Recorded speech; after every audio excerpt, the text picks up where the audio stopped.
আসসালামু আলাইকুম এভরিওয়ান, নিয়ে আসলাম তোমাদের জন্য মায়ের মৃত্যু গল্পের ৯ নাম্বার পর্ব।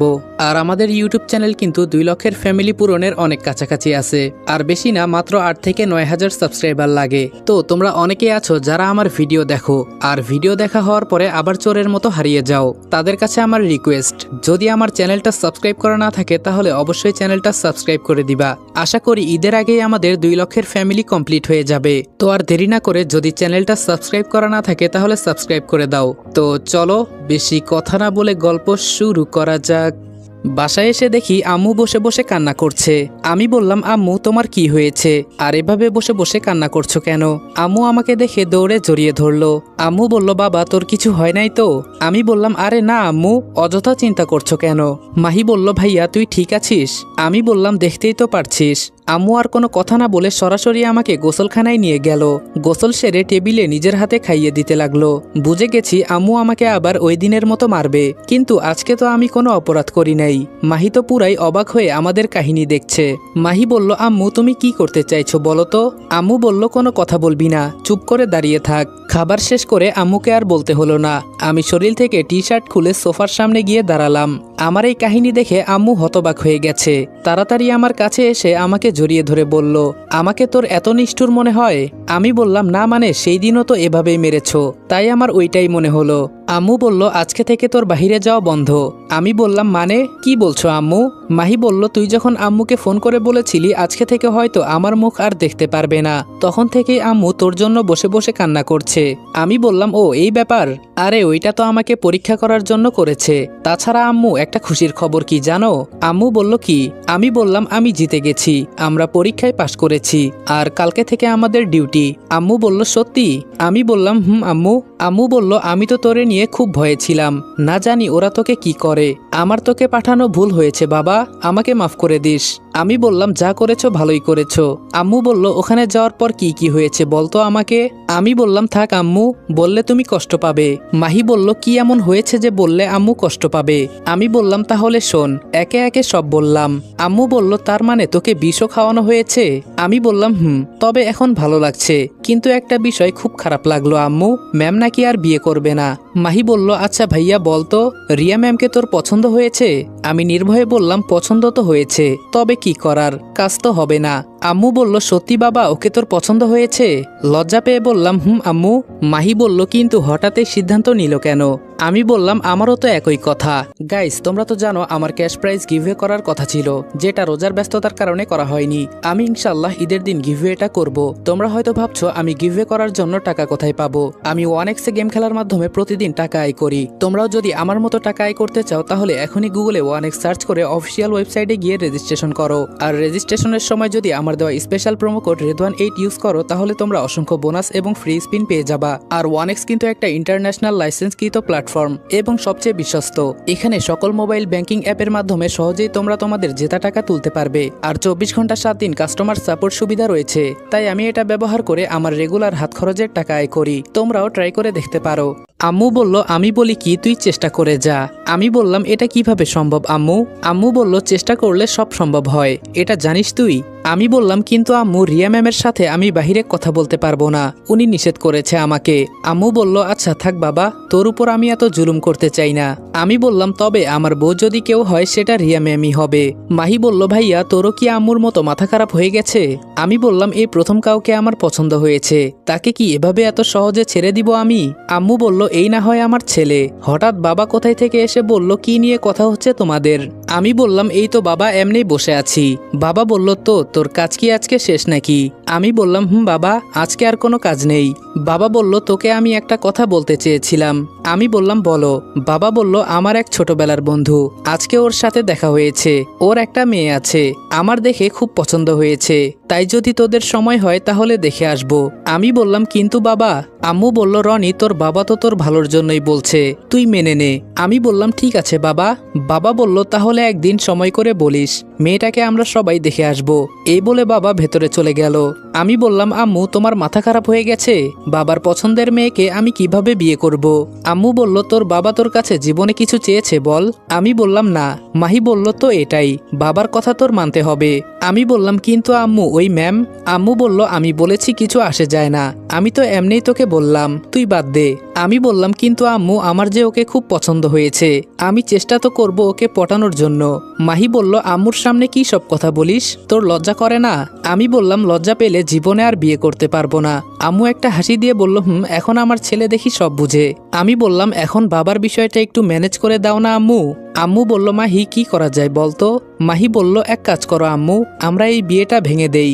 আম্মু বলল, তোর বাবাকে এখনো তোরা চিনিস নাই, উনি আবার যেটা বলে সেটাই করে ছাড়ে। আমি বললাম, তাহলে আম্মু এখন আমার কি হবে? সত্যি আম্মু, আমি মন থেকে রিয়াকে পছন্দ করে ফেলেছি। আম্মু বলল, দাঁড়া চিন্তা করতে দে। আমি বললাম, যাও, তোমাদের কিছু করতে হবে না, আমার বিয়ে আমি নিজেই ভাঙবো, তোমাদের আর আমাকে নিয়ে চিন্তা করতে হবে না। আম্মু বলল, আমি দেখি কিছু করতে পারি কিনা, এখন যা, তোর রুমে গিয়ে বিশ্রাম নে। আমি বললাম, ওকে আম্মু। রুমে গিয়ে শরীরটা বিছানার সাথে হেলান দিয়ে শুয়ে আছি, কিছুই ভালো লাগছে না। বাবা একটা নতুন টেনশন ঢুকিয়ে দিল ভেতরে। তবে যাই করি না কেন সব সাবধানে করতে হবে, কেউ যাতে জানতে না পারে। রাতে কিছুক্ষণ ফেসবুক চালিয়ে ঘুমিয়ে গেলাম, তবে হঠাৎ মাঝরাতে ঘুম ভেঙে গেল। কিন্তু এ কি, আমার হাত পা তো নাড়াতে পারছি না, তবে এই জায়গাটা আমার চেনা লাগছে না। কোথায় চলে আসলাম আমি? কিন্তু আমি তো ঘুমেছিলাম, এখানে তাহলে কিভাবে এসেছি? হঠাৎ রুমে বাতি জ্বলে গেল। কি রে, কি অবস্থা তোর? আরে, এ তো দেখি ফাহিমের বোন। আমি বললাম, আমাকে এখানে কেন নিয়ে এসেছিস? ফাহিমের বোন বলল, তোকে এখানে আনতে খুব কষ্ট হয়েছে রে। আমি বললাম, আমার মাথায় আসছে না, ঘুমন্ত অবস্থায় আমাকে তুলে নিয়ে আসলো আর আমি কিছুই টের পেলাম না। ফাহিমের বোন বলল, অজ্ঞান করার ঔষধ দেওয়া হয়েছিল তোকে। আমি বললাম, আমাকে ছেড়ে দে, না হলে অনেক বড় ঝামেলায় পড়ে যাবি তুই। ফাহিমের বোন বলল, ও তাই নাকি, কি করবি আমার? আমি বললাম, মাঝরাতে আমার ঘুম ভাঙিয়ে বলিস কি করবি আমার? ফাহিমের বোন বলল, ওই যে বলেছিলাম না, আমি বেঁচে থাকতে তোর ঘুমের 12টা বাজিয়ে দেব। আমি বললাম, তাই নাকি, কিন্তু তোর ভাইয়ের মতো অবস্থা তোরও তো হতে পারে, একবার চিন্তা করে দেখ। ফাহিমের বোন বলল, ও তাই নাকি? আমার কাছে এসে আমার মুখের সামনে ওর মুখ রেখে বলল, কি করবি আমার? মারবি আমাকে? মারতো। আমি বললাম, দেখ, আমার কিন্তু মেজাজ গরম হয়ে যাচ্ছে, সকালে আবার আমাকে ডিউটিতে যেতে হবে। এটা বলতেই ও আমাকে লাথি দিয়ে ফেলে দিল। আমি বললাম, আমি তোকে আমার বোনের মতোই দেখতাম, আর এরপরে যদি আমার সামনে পড়িস খবর করে দিব। ফাহিমের বোন বলল, তুই কথা বলবি না, তোর জন্য আমি সারা রাত ঘুমাতে পারি নাই, কিভাবে তোকে এখানে আনবো তাই চিন্তা করেছি। এখন আমি একটু ঘুমাতে যাব, সকালে তোর বিচার করব, এখন এভাবে ফ্লোরের উপর পড়ে থাক। আমি বললাম, তোরে তো আমি। ফাহিমের বোন বলল, সকালে দেখে নিব, তুই চিন্তা করিস না।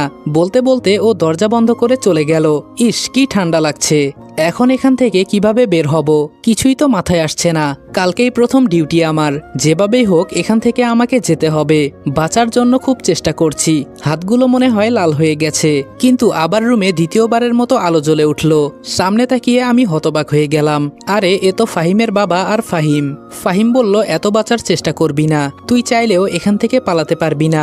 আমি বললাম, আমার মনে হয় বহুদিন পর সাপ তার গর্ত থেকে বের হয়েছে। ফাহিম বলল, তোকে আমার সেই দিনই মেরে ফেলা উচিত ছিল। ফাহিমের বাবা বলল, তুই আমার ছেলের 2টা হাত কেটে দিয়েছিস, এরপরেও আমি তোকে কিছু করি নাই, কিন্তু আজকে তোকে আমি কুকুরের মতোই মারবো। আমি বললাম, চেষ্টা করে দেখতে পারিস। ফাহিমের বাবা বলল, সে দেখতে হবে না, আমি যা বলি এমনিই হয়ে যায়। কিন্তু একটা জিনিস বুঝলাম না, যে ছেলেটা কারোর সাথে উঁচু গলায় পর্যন্ত কথা বলতো না, সে কিভাবে পারলো আমার ছেলের হাত কেটে দিতে? আমি বললাম, আমি তো খারাপ পথে যেতে চাই নাই, কিন্তু তোদের মতো কিছু কুকুরের বাচ্চার জন্য যেতে হয়েছে। তবে কুকুরের ছেলে মেয়ে যে কুকুর হয় সেটা হয়তো তাদের না দেখলে বুঝতে পারতাম না। ফাহিমের বোন চোখ ডলতে ডলতে বলল, বাবা, ও আমাদের কুকুর বলছে, একটু ভালো করে আদর করে দাও, আর কালকের পর থেকে আমি যেন ওকে আর পৃথিবীতে দেখতে না পাই। আমার খুব ঘুম পাচ্ছে, আমি এখন গেলাম বাবা। আমি বললাম, আরে যাবি কেন, আমাকে মারবি না? ফাহিমের বোন বলল, তোর কত দম আছে তা আজকে আমি পাল্লা দিয়ে ওজন করে দেখব। আমি বললাম, আমার বহুত দম আছে, তবে আমি যদি এখান থেকে যেতে পারি তোদের কাউকে ছাড়বো না, এটা মনে রাখিস। ফাহিমের বাবা বলল, কিন্তু তুই তো আজকে এখান থেকে যেতেই পারবি না। ফাহিম বলল, বাবা, এত কথা কিসের, শালাকে মেরে দাও। আমি বললাম, তোকে আজকে আমি কুকুরের মতোই মারবো। ফাহিম বলল, তাই নাকি? ফাহিমের বাবা তার হাতে থাকা লাঠিটা দিয়ে আমাকে মারতে লাগলো। মারতে মারতে উনি হাঁপিয়ে গেছে। হঠাৎ আমাকে মারা বন্ধ করে দিয়ে বলল, তোকে আমি এভাবে মারবো না। ফাহিম বলল, বাবা কি বলছো তুমি? ফাহিমের বাবা বলল, ওকে আমি এভাবে মারবো না, ও ওর মাকে আগে ওর সামনে মারবো, পরে ওকে। শুনেছি ওর মার নাকি বহুত তেজ। আমি বললাম যদি দুনিয়াতে বাঁচার ইচ্ছা হয় তাহলে আমার আম্মুর নাম নিবি না, না হলে কিভাবে যে তোকে মারবো এটা তুই চিন্তাও করতে পারবি না। ফাহিম বলল, বাবা আর দ্বিতীয়বার এই ভুল করো না, ওকে মেরে ফেলো।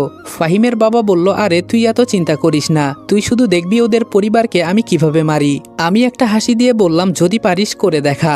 উনি একটা চাকু দিয়ে আমার হাত পায়ের বাঁধনগুলো অর্ধেক খুলে দিয়ে বললেন, যদি পারিস এখান থেকে পালিয়ে যা, না হলে এভাবেই মরবি তুই। আর তুই চাস না তোর সামনে তোর মাকে মারি? যদি তোর পরিবারের সবার মৃত্যু দেখতে চাস তাহলে এখান থেকে পালিয়ে যা। এই ফাহিম চল।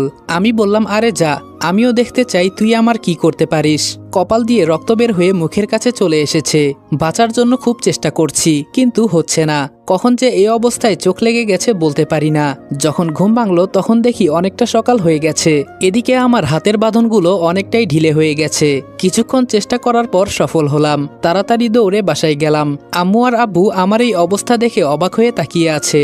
সময় বেশি নাই, আগে রিয়া ম্যামের বাসায় যেতে হবে। এমনভাবে পোশাক পরলাম যাতে দেখেও কেউ চিনতে না পারে, কারণ শরীরে মারার অনেক আঘাত আছে। দৌড়ে বাসা থেকে বের হলাম। আম্মু পেছন থেকে ডেকে বলল, তোর কি হয়েছে? আমি বললাম, বাসায় এসে বলবো আম্মু, এখন দেরি হয়ে যাচ্ছে। একটা রিক্সা নিয়ে চলে গেলাম। রিয়া ম্যামের বাসার সামনে নেমে রিক্সা ভাড়া মিটিয়ে ভেতরে ঢুকে দেখি ম্যাডামের বাবা দাঁড়িয়ে আছে।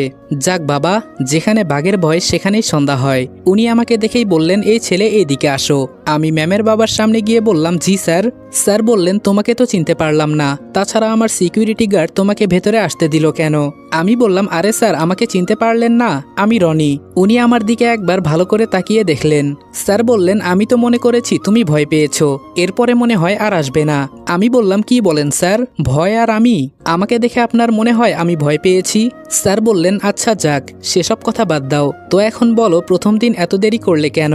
আমি বললাম, স্যার আমি দেরি করতে চাই নাই, কিন্তু আমার মাথা ব্যথা ছিল, একটু মিথ্যা বললাম। স্যার বললেন, প্রথম দিন দেরি করেছো তাই মাফ করলাম, দ্বিতীয়বার যেন এমন ভুল না হয়। আমি বললাম, না আর কখনো হবে না। এখন কি আমি যেতে পারি? স্যার বললেন, যাবে যাবে, তবে তোমাকে দেখে কেউ চিনতে পারবে না। হঠাৎ এই রূপ নিলে কেন? আমি বললাম, আমি শুধু ম্যামের বডিগার্ড হয়ে থাকতে চাই না, আমি ওনার পাশে একজন গোয়েন্দা হয়েও কাজ করব। এজন্য কেউ দেখে যেন আমাকে চিনতে না পারে, এজন্যই আমি এই পোশাক পরলাম। স্যার বললেন, তোমার কথা শুনে আমি সত্যি খুব খুশি হয়েছি। এমন বডিগার্ড থাকলে আমারও মনে হয় আমার মেয়ের কিছু হবে না। সকালে কিছু খেয়ে এসেছো? আমি বললাম, আপনি আর খাবারের কথা বলবেন না, ওই দিন আপনি আমাকে পরীক্ষা করতে বিষ খাইয়ে দিয়েছেন, এটা আমার সারা জীবন মনে থাকবে। স্যার বললেন, ও এজন্য আমার উপর রাগ করে আছো নাকি? সরি, এই একটু এমন পরীক্ষা করতে হয়, না হলে সবাইকে বিশ্বাস করে নিলে আমার মেয়ের কি হবে, একবার তুমি চিন্তা করেছো? আমি বললাম, স্যার একে তো দেরি করে এসেছি, আপনিও আমাকে আরো দেরি করিয়ে দিলেন, না জানি এখন আমাকে ম্যাম কি বলে, তবে এখন কি আমি যেতে পারি? স্যার বললেন, তাড়াতাড়ি যাও। আমি তাড়াতাড়ি উপরে রিয়া ম্যামের রুমের সামনে গিয়ে দেখি তাসলিমা ভেতরে দাঁড়িয়ে আছে, আর রিয়া ম্যাম কি যেন লিখছে। আমাকে একবার ভালো করে তাকিয়ে দেখলেন। ম্যাম বললেন, এই ছেলে যেখানে দাঁড়িয়ে আছো সেখানে দাঁড়িয়ে থাকো, ভেতরে আসার দরকার নেই। আমি বললাম, কিন্তু ম্যাম। স্যার বললেন, বাবাকে বলো আমার নতুন বডিগার্ডের দরকার নেই, তবে তোমার কণ্ঠ এমন চেনা চেনা লাগছে কেন? আমি বললাম, ম্যাম আমি রনি, আর আমাকে চিনতে পারলেন না? ম্যাম বললেন, ও তুমি, ভেতরে আসো। আমি তো ভেবেছিলাম তুমি আর আসবে না, মনে করেছি বাবা আবার আমার জন্য নতুন বডিগার্ড পাঠিয়েছে। আমি বললাম, দেরি করার জন্য সরি ম্যাম। ম্যাম বললেন, এখন বলো দেরি কেন হয়েছে? আমি বললাম, এই একটু পারিবারিক সমস্যার কারণে দেরি হয়েছে। ম্যাম বললেন, কেন, তোমার মা কি তোমার জন্য বউ দেখছে নাকি? আমি বললাম, আপনি থাকতে আমি বিয়ে করতে যাব কেন? এটা বলতেই মুখে হাত দিলাম।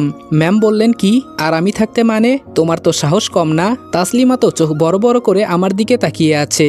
এই রে, কি বলতে কি বলে ফেলেছি। আমি বললাম, আরে ম্যাম আমি বলেছি যেখানে আপনি বিয়ে করবেন না সেখানে আপনার বডিগার্ড হয়ে আমি কিভাবে বিয়ে করব? আমি তো এটাই আপনাকে বোঝাতে চেয়েছি, কি জানি আপনি কি বুঝলেন। ম্যাম বলল, ও তাই বলো। আমি বললাম, তাসলিমা তোর খবর কি? তাসলিমা বলল, ম্যাম আমি একটু ওর সাথে বাহিরে কথা বলতে পারি? ম্যাম বলল, না, যা বলার এখানেই বলো। তাসলিমা বলল, তুই স্যারকে ইনফরমেশন দিস না কেন? উনি কিন্তু খুব রেগে আছে, যে কোনো সময় তোকে ওই চাকরি থেকে বের করে দিতে পারে, এটা মাথায় রাখবি। আমি বললাম, তোর স্যারকে বলে দে আমি কারো হুকুম মেনে কাজ করতে পারি না, আমি যা করব সেটা আমার একার বিষয়, যদি এখানে আমাকে রাখে তো রাখবে, না হলে আমার থানাতেই ভালো। তাসলিমা বলল, হঠাৎ তোর কি হয়েছে? আমি বললাম কিছু হয় নাই। ম্যাম বলল তোমরা কি নিয়ে এভাবে ঝগড়া করছো? আমি বললাম কিছু না ম্যাম, বাদ দেন। আজকে কি কোথাও বের হবেন নাকি? ম্যাম বলল আজকে এক জায়গায় যাব, আমার এক বান্ধবীর বোনের বিয়ে। আমি বললাম ম্যাম কখন বের হবেন? ম্যাম বলল এই তো একটু পর, তবে তোমাকে দেখেই তো চেনা যায় না, কিন্তু তোমার মাস্কটা এমন লাল হয়ে গেছে কেন? মুখে হাত দিয়ে দেখি সত্যি মাস্কটা রক্তে ভিজে গেছে। আমি বললাম ম্যাম ওয়াশরুমটা কোন দিকে? ম্যাম বলল ওই যে ওই দিকে যাও। মুখে কিছুটা পানি দিয়ে ম্যামের কাছে আসলাম। ম্যাম বলল চলো। ম্যামের পেছনে পেছনে নিচে নামলাম। রিয়ার বাবা বলল রিয়া মা তুই একটু গাড়ির সামনে দাঁড়া, আমার রনির সাথে কিছু কথা আছে। রিয়া বলল আচ্ছা বাবা তাড়াতাড়ি করো। এই একদিনে আমার নামটাও মুখস্থ করে নিল। স্যার বলল এই ছেলে কি চিন্তা করো? আমি বললাম চিন্তা করছি আবার আপনি কি আমার উপরে নতুন কোনো পরীক্ষায় অ্যাপ্লাই করবেন নাকি? স্যার বললেন চুপ করো, দিব এক চর। আমি বললাম আপনি কিছু বলবেন? স্যার বলল এই নাও পিস্তল। আমি বললাম কিন্তু আমার কাছে তো আছে স্যার। স্যার বলল আরে ওইটা তো অফিসিয়াল, গুলি খরচ করলে সরকারকে হিসাব দিতে হবে, আর এইটা মনে করো আজকে থেকে তোমার নিজের। আমার মেয়েকে যে ছোঁয়ার চেষ্টা করবে সাথে সাথে ভরে দিবে, আর যত পারো গুলি খরচ করো, আমি কিছু বলবো না, তবে সেটা আমার মেয়ের জন্য। আমি পিস্তল নিয়ে বললাম বুঝে গেছি স্যার, আর বলতে হবে না। স্যার বললেন গুড, এখন যাও, আমার মেয়ে হয়তো দাঁড়িয়ে আছে। কি এক জ্বালায় পড়লাম, এর কথা শুনো ওর কথা শুনো, এজন্য এসব চাকরি আমি করতে চাই না। বাহিরে এসে দেখি ম্যাম গাড়িতে উঠে গেছে। তাসলিমা আমাকে ডাক দিয়ে বলল তাড়াতাড়ি আয়, সবাই তোর জন্য অপেক্ষা করছে। আমি গিয়ে তাসলিমার সাথে পেছনে বসে গেলাম। তাসলিমা বলল এই নে স্যারের সাথে কথা বল। আমি বললাম দেখ আমি এক কথা বারবার বলতে পারবো না, আর এখন উনি চাইলেও আমাকে এখান থেকে সরাতে পারবে না, কারণ সবাই এখন আমাকে বিশ্বাস করে। বলে দে তোর স্যারকে। তাসলিমা মুখটা কালো করে বলল এত উরা ভালো না। আমি বললাম তা তুইও তো দেখি আমার উপরে রেগে গেলি, আমি আবার তোর কি এমন ক্ষতি করলাম? তাসলিমা বলল আমি তোর উপর রাগ করবো কেন? আচ্ছা বাদ দে, আমি স্যারকে বুঝিয়ে বলবো। এখন তোর ফোন নাম্বার দে। সকালে তোকে ফোন করতে গিয়েও করতে পারি নাই, কারণ তোর ফোন নাম্বার আমার কাছে নাই।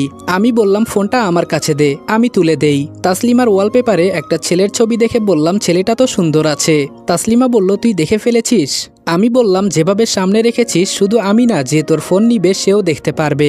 এখন বল ছেলেটা কে? তাসলিমা বলল আমার বয়ফ্রেন্ড। আমি বললাম কেমন জানি চেনা চেনা লাগে। তাসলিমা বলল সত্যি কথা বলতে ও আমাদের সিনিয়র স্যার। আমি বললাম কি? তাসলিমা বলল সত্যি। আমি বললাম কিন্তু দেখে তো এমন লাগছে না। তাসলিমা বলল অনেক আগের পিক এটা, তবে একটা কথা কি জানিস, এটা শুধু আমার ভালোবাসা। আমি বললাম তোর ভালোবাসা মানে? তাসলিমা বলল আরে আমি শুধু ওনাকে ভালোবাসি, কিন্তু ভয়ে বলতে পারি নাই, ওই যে একতরফা ভালোবাসা যাকে বলে। আমি বললাম ও এই ব্যাপার, এই জন্যই আপনি আমার সাথে রাগ করলেন, এখন বুঝতে পেরেছি। তুই তো লাইনে আছিস, উনি শুনে ফেলবে না আমাদের কথা? তাসলিমা বলল না, বন্ধ করা আছে। আমি বললাম তবে ওনাকে আমার একটু ভিলেন টাইপের লাগে, কেমন জানি সবসময় অদ্ভুত আচরণ করে। তাসলিমা বলল উনার নামে একদম উল্টাপাল্টা কথা বলবি না। আমি বললাম এত ভালোবাসা ওনার জন্য, তো বলে দিস না কেন? তাসলিমা বলল ভয় করে, এজন্য বলতে পারি না। আমি বললাম তবে কেন জানি আমার মনে হচ্ছে এই ভালোবাসা তোদের সফল হবে না। তাসলিমা বলল মজা করিস আমার সাথে? আমি বললাম আমি কিছুটা আন্দাজ করতে পেরেছি, পরে আরেকদিন তোকে আমি বুঝিয়ে বলবো। এই ড্রাইভার আর কত দূর? ড্রাইভার বলল এই তো স্যার একটু সামনেই। আমি বললাম তাসলিমা শোন, ম্যামের কাছে কাউকে ঘেঁষতেও দিবি না। তাসলিমা আমার দিকে তাকিয়ে দেখে বলল এসব তোর আমাকে শিখাতে হবে না। গাড়ি থেকে নেমে ম্যামের গাড়ির দরজা খুলে দিলাম। উনি নেমে পড়লেন। ওনার আশেপাশে অনেক পুলিশ আছে, তবে আমি আর তাসলিমা ওনার দুই পাশে। ভাবতেও ভালো লাগছে, এমনভাবে ওনার পাশে দাঁড়িয়ে আছি কেউ দেখলে এমনি ভয় পাবেন। উনি উনার বান্ধবীর সাথে কথা বলছেন, আর আমরা পাশে দাঁড়িয়ে শুনছি। ম্যামের বান্ধবী বলল কিরে রিয়া, এত দেরি করে আসলি কেন? সেই কখন থেকে তোর জন্য অপেক্ষা করে আছি। ম্যাম বলল আমি তো সেই কখন থেকে রেডি হয়ে বসেছিলাম, একজন সিকিউরিটি গার্ডের জন্য দেরি হয়েছে। আমি মনে মনে ভাবছি এখন আমার উপর দোষ চাপিয়ে দিল। রিয়া ম্যাম আমাকে আর তাসলিমাকে ইশারা করে বলল এই তোমরা একটু দূরে যাও, ওর সাথে আমার কিছু পার্সোনাল কথা আছে। আমি বললাম সরি ম্যাম, আমি এখান থেকে যেতে পারবো, তবে তাসলিমা থাকবে, আর তাসলিমা ম্যামের উপর খেয়াল রাখবি। ম্যামের বান্ধবী বলল না, এই মেয়েকেও যেতে হবে। আমি বললাম ম্যামকে মারতে চান? ম্যামের বান্ধবী বলল রিয়া ও কি তোর বডিগার্ড? রিয়া বলল ম্যামের বান্ধবী বলল কি কথা বলে, আমি নাকি তোকে মারতে চাই? আমি বললাম ম্যাম ওনার হাবভাব ভালো লাগছে না। ম্যামের বান্ধবী বলল দেখ তোর বডিগার্ডকে এখান থেকে যেতে বল, না হলে আমি কিন্তু ওকে খুন করে ফেলবো। আমি পিস্তল বের করে বললাম এটা তো ভালো করেই চিনেন। রিয়া ম্যাম একটা হাসি দিয়ে বলল কি রে তুই কি আবার ভয় পেলি? মেয়েটা ভয় পেয়ে বলল না না, আমি আবার ভয় পাবো কেন? রিয়া ম্যাম বলল বুঝে গেছি, আর বলতে হবে না। শোন, ওদের কাজ আমাকে সুরক্ষা দেওয়া, তুই বললেও শুনবে না। রনি আর তাসলিমা একটু ওইদিকে যাও, আমি বললাম কতটা সময় থাকবো ম্যাম? রিয়া ম্যাম বলল এই তো 10 মিনিট। তাসলিমা বলল যদি ম্যামের কিছু হয় না কি হবে জানেন? ম্যামের বান্ধবী বলল এই রিয়া, এসব বডিগার্ড বদলানো যায় না, দেখে মনে হয় একদম নিষ্পাপ। আর ভেতরে? শুধু এটাই শুনে আমরা ম্যামের থেকে একটু দূরে চলে আসলাম। তাসলিমা বলল রনি আজকে তো তুই একদম ফাটিয়ে দিয়েছিস। আমি বললাম ম্যামের বডিগার্ড আমি, এটা মাথায় রাখতে হবে না? স্বরাষ্ট্রমন্ত্রী তিনি, কেমন যেন একটা ফিল কাজ করে তাই না রে? তাসলিমা বলল হুম ঠিকই বলেছিস। শরীরে আলাদা একটা ভাব জমে গেছে। আমি একটা হাসি দিয়ে বললাম তোর পেছনে তো এখন ছেলে লাইন লেগে থাকবে। তাসলিমা চুল ঠিক করতে করতে বলল তাই তো, এটা তো আমি চিন্তাও করি নাই। হঠাৎ আবার তাসলিমার মুখ কালো হয়ে গেছে।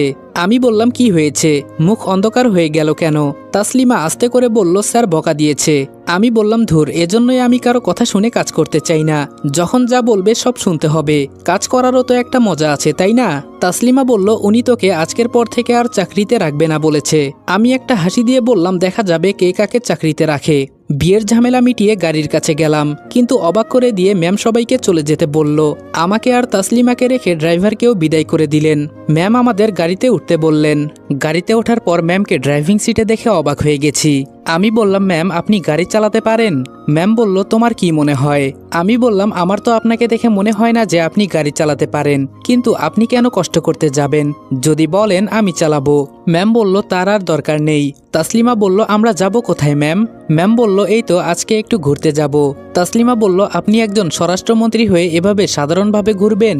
আমি বললাম ঠিকই তো বলেছে ম্যাম। ম্যাম একটু চিন্তা করে দেখতেন যদি। ম্যাম বলল আরে তোমরা চিন্তা করো না, আমি মুখে মাস্ক লাগিয়ে রাখবো, কেউ দেখেও চিনতে পারবে না। আমি বললাম আপনি তো আপনার কথা বললেন, কিন্তু স্যার তো আমাকে ছাড়বে না। ম্যাম বলল আরে বাবার কাছ থেকে অনুমতি নিয়েই তো বের হয়েছি। তাসলিমা বলল আমার তো মনে হয় না ম্যাম। আমি বললাম ঠিকই তো বলেছে তাসলিমা, আমারও তাই মনে হয়। আপনি মিথ্যা বলছেন, প্লিজ ম্যাম চলুন, পরে না জানি কোন ঝামেলায় পড়ে যাই। ম্যাম বলল এই চুপ করো তো তোমরা, এত কথা বলো কেন? আর আমার বাবা বলেছে যেখানে রনির মতো একজন বডিগার্ড আছে সেখানে তোর কোনো ভয় নেই। আমি বললাম বুঝে গেছি, আমাকে আর পাম দিতে হবে না, এখন চলুন। ম্যাম একটা পার্কের সামনে গাড়ি থামিয়ে বলল এখানে নেমে পড়ো। গাড়ি থেকে নেমে ম্যামকে বললাম ভালো করে নিজের খেয়াল রাখেন যাতে দেখেও কেউ চিনতে না পারে। ম্যাম বলল ওইদিকে চলো।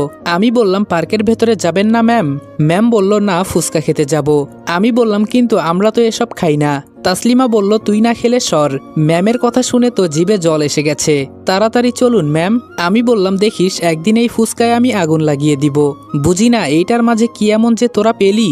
ম্যাম বলল রনি বেশি কথা বলো না, এখন চলো। আমি বললাম ম্যাম একটা বিষয় চিন্তা করে দেখেছেন? ম্যাম বলল কি? আমি বললাম আজকে আপনার চেহারা যদি মানুষ দেখতে পেত, আমার তো মনে হয় আপনি এখান থেকে যেতে পারতেন না। ম্যাম বলল হুম, মানুষের অনেক ভিড় লেগে যেত। ওরা দুইজন গিয়ে ফুচকা খেতে লাগলো, আমি এক সাইডে দাঁড়িয়ে আছি। তাসলিমা আমাকে ডাক দিয়ে বলল খাবি? আমি বললাম আমার খাওয়ার দরকার নেই, ম্যামকে যেন কেউ দেখতে না পারে সেদিকে খেয়াল রাখ। একটু পর একটা মেয়ে আমার সাইডে এসে দাঁড়ালো। বুঝলাম না এত জায়গা থাকতে আমার পাশেই কেন দাঁড়ালো। একটু বিরক্ত হয়ে বললাম এই যে ম্যাডাম, ওইদিকে কত জায়গা আছে, আমার পাশে কেন দাঁড়ালেন? মেয়েটা চশমা ঠিক করতে করতে বলল কেন, জায়গাটা কি তোমার যে এখানে দাঁড়াতে গেলে তোমার অনুমতি নেওয়া লাগবে? কোথায় থেকে যে এসব মেয়ে আসে বুঝি না। ফুচকা খাওয়ার সময়ও নাকি চশমা লাগিয়ে রাখা লাগে, এগুলো তো দেখছি জাতকানা। আমি একটু দূরে গিয়ে দাঁড়ালাম, আর দূর থেকে ম্যাম আর তাসলিমা আমার কাহিনী দেখছে। মেয়েটা আবার আমার কাছে এসে দাঁড়ালো। এখন বলেন মেজাজ কি ঠিক থাকে? আমি বললাম এই যে আপু, দেখতে শুনতে তো কম সুন্দর না, ওইদিকে দেখেন কত সিঙ্গেল ছেলে দাঁড়িয়ে আছে, ওদের কাছে গিয়ে দাঁড়ান, অনেক সম্মান পাবেন। আর সিঙ্গেল থাকলে ওরা মিঙ্গেল করে দিবে, আমার কাছ থেকে তবুও দূরে যান। মেয়েটা বলল ভাইয়া একটা কথা বলার ছিল। কি ব্যাপার, হঠাৎ মেয়েটা এত ভদ্র হয়ে গেল কেন? আমি বললাম ঠিক আছে, যা বলার তাড়াতাড়ি বলুন। মেয়েটা বলল ভাইয়া আমার না খুব শখ আসল পিস্তল ধরার, এটা একটু ধরতে দিবেন? শুধু একটা পিক তুলবো। আমি বললাম দেখেন আপু, আমি এখন ডিউটিতে আছি, দয়া করে আমাকে ডিস্টার্ব করবেন না। মেয়েটা বলল আপনি কি সরকারি চাকরি করেন? এই মেয়ে তো দেখছি আমার মাথা খারাপ করে দিবে। আমি বললাম আপু ওইদিকে একটা সেনাবাহিনীর ক্যাম্প আছে, ওখানে যান, ওরা সবাই সরকারি চাকরি করে, যা আবদার করবেন সব পূরণ করে দিবে। মেয়েটা বলল না, আমি ওখানে গিয়ে কি করব, আমি তো আপনার কাছে এসেছি। আমি ম্যামকে ইশারায় এখানে আসতে বললাম, উনি একটা হাসি দিয়ে আমার দিকে এগিয়ে আসলেন। ম্যাম বললেন এই মেয়ে এখানে কি চাই? মেয়েটা বলল তা আপনাকে আমি বলবো কেন? আমি বললাম তোর তো সাহস কম না, ম্যামের সামনে বলিস তা আপনাকে বলবো কেন? ম্যাম বলল আরে রনি চুপ করো, এই মেয়ে তুমি কি জানো ওর দুইটা বউ আছে? আমি হতবাক হয়ে গেলাম ম্যামের কথা শুনে। তাই অদ্ভুত দৃষ্টিতে ম্যামের দিকে তাকিয়ে বললাম কি? ম্যাম বলল, আরে কালকে একজনকে ডিভোর্স দিয়ে আরেকজনকে বিয়ে করেছো, মনে নাই? মেয়েটা মুখ কালো করে বলল, আপু মিথ্যা বলেন কেন? ম্যাম বলল, আরে যারা সরকারি চাকরি করে না, তুমি খোঁজ নিয়ে দেখো, ওদের পেছনে তো তোমার মতো অনেক মেয়ে লাইনে লেগে থাকে। এজন্য যাকে ওদের ভালো লাগে তাদের বিয়ে করে নেয়, একটা আর দুইটা যাই হোক। এখন তুমিও যদি চাও আমি কথা বলে দেখতে পারি ওর মার সাথে। মেয়েটা বলল, আমি তো চেয়েছিলাম কোনো সরকারি চাকরিজীবী ছেলেকে বিয়ে করে লাইফ সেটেল করে নিব, কিন্তু আপনি আমাকে বাঁচিয়ে দিলেন। আমি বললাম, এই মেয়ে এত বকবক করিস না তো, যা এখান থেকে। ওর কাণ্ড দেখে আমার মেজাজ গরম হয়ে গেছে। মেয়েটা আমার দিকে মুখ বাঁকিয়ে বলল, আমাকে চিনিস তুই? আমি বললাম, তুই কি খান সাহেবের নাতি যে তোকে চিনতে হবে? যাবি এখান থেকে নাকি গুলি করব? মেয়েটা ভয়ে ভয়ে চলে গেল। আমি বললাম, ম্যাম আমি আগেই বলেছি এভাবে খোলামেলা আমাদের আসা উচিত হয় নাই। ম্যাম বলল, আমার তো ঘুরতে মন চাইছে, এজন্যই বের হয়েছি। চলো, আমার একটা প্রিয় জায়গা আছে, অনেকদিন সেখানে যাওয়া হয় না। আমি বললাম, পরে বাসায় যাবেন তো? ম্যাম বলল, তারপর আরেকটা জায়গায় যাব, আজকে শুধু ঘুরবো আর ঘুরবো। আমি বললাম, আমি এখন ওই স্যারকে ফোন করে বলছি, আপনি আমাকে ফাঁসাতে চান তাই না? ম্যাম বলল, আরে করো কি, বাবাকে কল করতে হবে না, এটাই শেষ, পরে বাসায় চলে যাব। আমি বললাম, সত্যি তো? ম্যাম বলল, আচ্ছা তাসলিমা, আমার সাথে ঘুরতে তোমার ভালো লাগছে না? তাসলিমা বলল, অবশ্যই ম্যাম, ভালো কেন লাগবে না, আপনার সাথে ঘুরতে গেলে তো ভাগ্য লাগে। ম্যাম বলল, তো তোমার ভালো লাগছে না কেন রনি? আমি বললাম, ম্যাম আপনি বর্তমানে দেশের একজন স্বরাষ্ট্রমন্ত্রী, আপনার যদি কিছু হয়ে যায় আপনার বাবা আমাকে ছাড়বে না, আর আমি চাই না আপনার কোনো ক্ষতি হয়ে যাক। রিয়া ম্যাম আমার দিকে তাকিয়ে একটা হাসি দিয়ে বলল, আমি এটাই চিন্তা করি, যেখানে বাবা কাউকে বিশ্বাস করে না সেখানে বাবা তোমাকেই কেন এত সহজেই বিশ্বাস করে নিল। এখন আমি এটা বুঝতে পেরেছি। আচ্ছা চলো, আর কোনো কথা নয়, এমনেই দেরি হয়ে যাচ্ছে।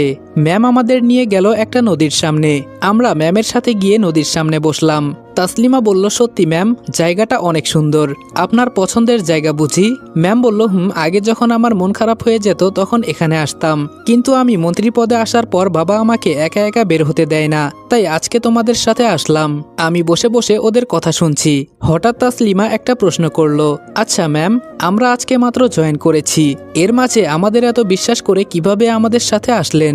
ভয় করে না আপনাকে যদি আমরা মেরে ফেলি? ম্যাম বলল, তোমাকে দেখে এমন মনে হয় না, আমি মানুষের চোখ দেখলেই বলতে পারি, আমি জানি আমার সাথে কে কি করতে চায়, আগে থেকেই সবকিছুর খবর আমার কাছে থাকে। আমি বললাম, আমার সম্পর্কে কিছু বলবেন না ম্যাম? ম্যাম বলল, তোমার সম্পর্কে কিছু বলবো না, শুধু এটাই জানি যার মা এত ভালো তার সন্তান তো কোনো কথাই নাই। আমি বললাম, অনেক অনেক ধন্যবাদ ম্যাম। রিয়া ম্যাম হঠাৎ উদাস হয়ে আকাশের দিকে তাকিয়ে আছে। ম্যাম বলল, সূর্যটাকে একা একা লাগছে তাই না? যদি ওর পাশে কেউ থাকতো তাহলে আরো সুন্দর লাগতো। আমি বললাম, ঠিক বলছেন ম্যাম, বাস্তবে কেউ একা একা থাকতে পারে না, সেটা মানুষ হোক বা অন্য কিছু। তাসলিমা বলল, তবে মাঝে মাঝে সূর্যের মতো হয়ে উপর থেকে প্রিয়জনকে দেখার মজাই আলাদা। আমি বললাম, হঠাৎ করে কবি হয়ে গেলি কেন? আমি বললাম, সূর্যটা কি সুন্দর তাই না ম্যাম?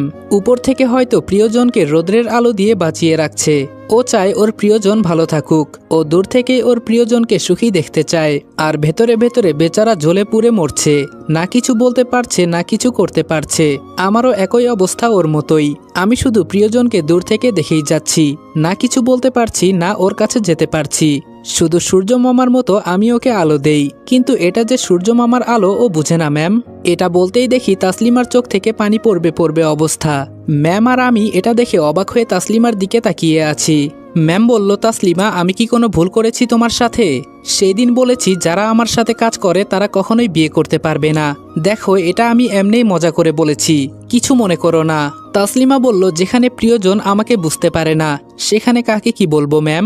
ম্যাম বলল, কাউকে যদি ভালোবেসে থাকো তাহলে সরাসরি বলে দাও, আমি ওকে সারা জীবন সূর্য মামার মতো আলো দিয়ে যাব। ম্যাম বলল, এভাবে একা একা থাকা যায় না, বাস্তবে কেউই একা থাকতে পারে না। তাসলিমা বলল, আপনি তাহলে কিভাবে থাকেন? আমিও অবশ্যই পারবো। আমি বললাম, সত্যি ম্যাম, আপনি যদি বিয়ে টিয়ে না করেন আমরাও সারা জীবন সিঙ্গেল থাকবো। একটু ডায়লগ মারলাম আর কি। ম্যাম আবার আকাশের দিকে তাকিয়ে আছে, তবে এবার একটু আলাদাভাবে ম্যাম তাকিয়ে আছে, ওনার চোখ থেকে জল গড়িয়ে পড়ছে। আমাদের তো বলার মতো কোনো ভাষা নেই, ম্যাম আজকে কান্না করছে। আমি বললাম কি হয়েছে ম্যাম, আপনি এভাবে কান্না করছেন কেন?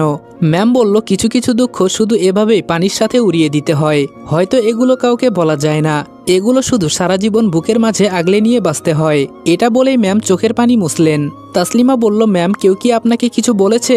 যদি বলে থাকে আমাদের বলেন, ওর মাথা কেটে আপনার হাতে ধরিয়ে দিব। ম্যাম বলল আমাকে একটা প্রমিস করো, তোমরা দুইজন আমাকে কখনো ধোকা দিবে না। আমি বললাম জীবন থাকতে কখনো না ম্যাম, যতদিন আমরা আপনার পাশে আছি কিছুই হতে দিব না আপনার। তাসলিমা বলল হুম ম্যাম, আমাদের বিশ্বাস করতে পারেন। ম্যাম বলল আজকে আমি খুব খুশি, অনেকদিন পর বন্দি জীবন থেকে একটু হলেও মুক্তি পেলাম মনে হচ্ছে। হঠাৎ পেছন থেকে কে জানি বলল এই ছেলে মেয়েরা তোমরা এখানে কি করো? পেছনে তাকিয়ে দেখি আরে এটা তো আমার আম্মু। আম্মু আমাকে দেখে দৌড়ে এসে জড়িয়ে ধরলো। সবাই এটা দেখে হয়তো অবাক হয়েছে, তবে রিয়া ম্যামের মুখে কোনো রিয়াকশন নেই, কারণ ম্যাম সব জানে। আমি বললাম আম্মু কি করছো তুমি, আমাকে ছাড়ো। আশেপাশে সবাই কেমনভাবে তাকিয়ে আছে দেখেছো? আম্মু বলল আমি আমার ছেলেকে জড়িয়ে ধরেছি, এখানে কার কি? আমি আম্মুকে ছাড়িয়ে বললাম কি হয়েছে বলো তো, হঠাৎ এমন দরদ কেন? আম্মু বলল তোর কিছু হয় নাই তো আবার? আমি বললাম আরে আমার আবার কি হবে, এখন বলো তুমি এখানে কেন? আম্মু বলল তোকে সেই সকাল থেকে খুঁজতে খুঁজতে এখানে। আমি বললাম কেন, আমাকে ফোন দিতা তাহলেই তো হতো। আম্মু বলল তোর ফোন বন্ধ বলছে। পকেট থেকে ফোনটা নিয়ে দেখি সত্যি বন্ধ, মনে হয় চার্জ নাই। আমি বললাম আচ্ছা এখন বলো কেন তুমি আমাকে খুঁজতেছো? আম্মু বলল থাক তোর এসব শোনা লাগবে না, বাদ দে। আমি বললাম না, বলো কি হয়েছে? আম্মু আমার কানের কাছে এসে বলল ফাহিমের বাবা ফোন করে বলেছে ছেলেকে খুঁজে পেয়েছেন তো, নাকি একটু পর লাশ নিতে আমার বাড়িতে আসবেন। এখনো সময় আছে, ছেলেকে খুঁজে বের করুন, নাকি আমার সাহায্য লাগবে? লাগলে বলবেন। আমি বললাম আম্মু তুমিও না, কে কি না কি বলেছে তাই বলে তুমিও তা শুনবা? আরে ওদের কাজ তো মানুষের পেছনে পড়ে থাকা। আম্মু বলল সবই তো বুঝলাম, কিন্তু তুই এখানে কেন, আর এই মেয়েরা কারা? আমি বললাম আম্মু আমি এখন ডিউটিতে আছি, বিরক্ত করো না তো, যাও। আম্মু বলল এটা তোর ডিউটি? ম্যাম বলল ভালো আছেন ম্যাডাম? আম্মু বলল তুমি কে, আর আমার ছেলের সাথে কি করো? তোমাকে তো চিনলাম না। আমি আম্মুর কানের কাছে গিয়ে বললাম কাকে কি বলছো জানো তুমি? উনি আমাদের রিয়া ম্যাম, মানে স্বরাষ্ট্রমন্ত্রী।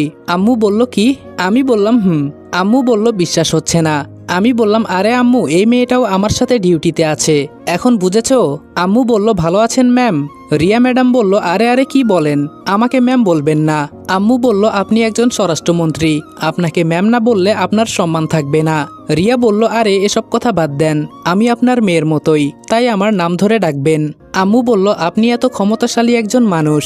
রিয়া বলল আপনিও তো কম না, আপনারও তো আমার থেকে উপরের লেভেলের মানুষের সাথে ওঠা বসা, সো আমাকে নাম ধরেই ডাকবেন। আম্মু একটা হাসি দিয়ে বলল সে না হয় ডাকবো, কিন্তু হঠাৎ এই সাধারণ পরিবেশে? রিয়া ম্যাম বলল মানুষের ভিড়ে থাকতে থাকতে আর ভালো লাগে না, তাই ভাবলাম একা একটু বের হই। আম্মু বলল এত বেশি এখানে থাকবেন না, তাড়াতাড়ি চলে যান। রিয়া ম্যাম বলল আপনিও দেখি আপনার ছেলের মতোই কথা বলেন। আম্মু বলল আমার ছেলে পারবে তো আপনাকে রক্ষা করতে, কারণ এর আগে ও কারো বডিগার্ড হয় নাই, আর ও কারো হুকুম মেনে কাজ করতে চায় না, এই একটাই সমস্যা। আমি বললাম আম্মু তুমি কি যাবে? যাও তো থানায়, তোমার কি কোনো কাজ নাই? সরকার কি ঘোরাফেরা করতে টাকা দেয় তোমাকে? আম্মু বলল বাড়িতে আয়, পিঠের চামড়া তুলে নিব তোর। ম্যাম একটা হাসি দিয়ে বলল মা ছেলের মাঝে তো দেখি খুব মিল। আম্মু বলল আমার একটাই ছেলে, খুব আদরের, খুব ভালোবাসি আমি ওকে। আমি বললাম আম্মু। আম্মু বলল আরে যাবো যাবো, তোর ম্যাডামকে তো আর খেয়ে ফেলছি না। ম্যাম বলল রনি তুমি একটু চুপ থাকতে পারো না তো, আপনি একদিন আমাদের বাসায় আসবেন। আম্মু বলল তেমন সময় পাই না, তবে তুমি একদিন সময় করে আমাদের বাসায় যাবে, ঘরটা আলোকিত হয়ে যাবে। রিয়া বলল এভাবে এত সম্মান দিয়ে বলবেন না। আমি বললাম যান শুধু একবার, আম্মু আপনাকে আর আসতে দিবে না, আমাদের বাসায় ধরে রেখে দিবে আমার বউ করে। লাস্ট লাইনটা একটু আসতে বললাম, শুনলে আমার অবস্থা শেষ। আম্মু বলল দিমু এক চর, শুধু উল্টাপাল্টা কথা। আমি বললাম আমি বললেই তো উল্টাপাল্টা তাই না? তাসলিমা বলল রনি এটা কি তোর মা? আমি বললাম তাসলিমা বলল ভালো আছেন আন্টি? আম্মু বলল এই তো আলহামদুলিল্লাহ। আচ্ছা তোরা থাক, আমি এখন যাই, এমনি অনেক দেরি হয়ে গেছে আমার। ম্যাম বলল আপনার সাথে কথা বলে খুব ভালো লাগলো। আম্মু বলল আমিও ভাবতে পারি নাই আপনার সাথে এভাবে আমার দেখা হবে। আচ্ছা ভালো থাকবেন, আর রনি ওনাকে নিয়ে যত তাড়াতাড়ি সম্ভব এখান থেকে চলে যা। আমি বললাম আম্মু, আর আমাকে নিয়ে এত চিন্তা করবে না। আম্মু চলে যাওয়ার পর ম্যাম আমার দিকে তাকিয়ে বললেন তোমার মা তোমাকে খুব ভালোবাসে তাই না?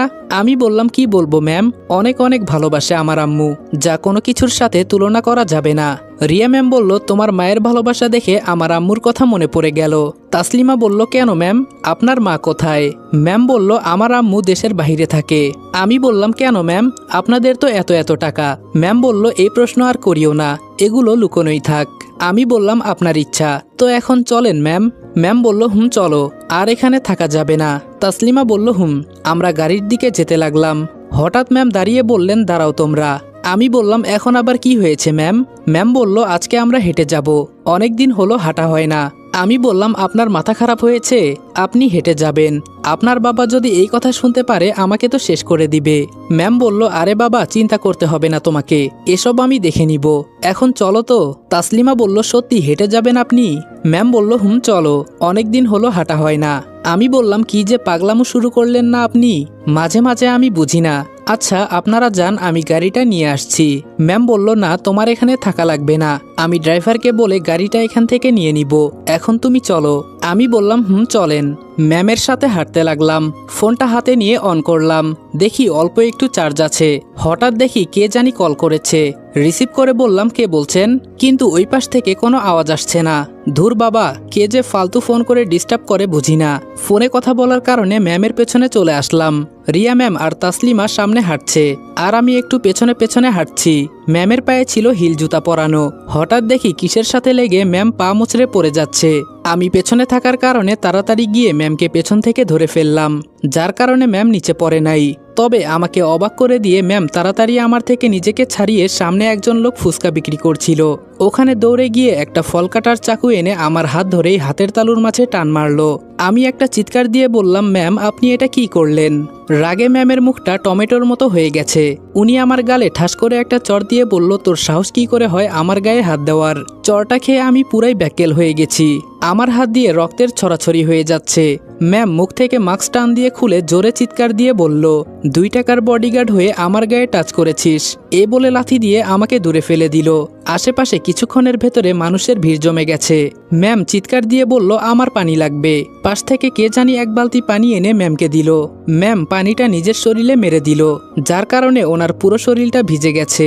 আমি এখনো মাটিতে পড়ে আছি, এখনো আমি কিছুই বুঝে উঠতে পারলাম না আমার সাথে এসব কি হচ্ছে। আরে আমি তো ম্যামকে বাঁচানোর জন্য শরীরে হাত দিয়েছি, এজন্য? ম্যাম দৌড়ে এসে আমাকে মাটি থেকে তুলে ইচ্ছে মতো মারতে লাগলো। কিছুক্ষণের ভেতরে মিডিয়া চলে এসেছে। সাংবাদিকের সামনে ম্যাম পায়ের জুতা খুলে আমাকে মারতে লাগলো, শুধু বলছে, আমার শরীরে হাত দিস, তোর তো সাহস কম না, আজকে আমি তোকে এই দুনিয়াতেই রাখবো না। হিলের জুতা থাকার কারণে প্রত্যেকটা আঘাতে আমার গাল ফেটে রক্ত পড়ছে, আমি কথা বলার মতো শক্তি হারিয়ে ফেলেছি। পাশ থেকে এক মেয়ে সাংবাদিক বলল, ম্যাম ছেলেটাকে ছেড়ে দেন, ও মারা যাবে, হাত থেকে প্রায় অনেকটাই রক্ত পড়ছে, আর মুখ পুরোটাই রক্তে লাল হয়ে গেছে।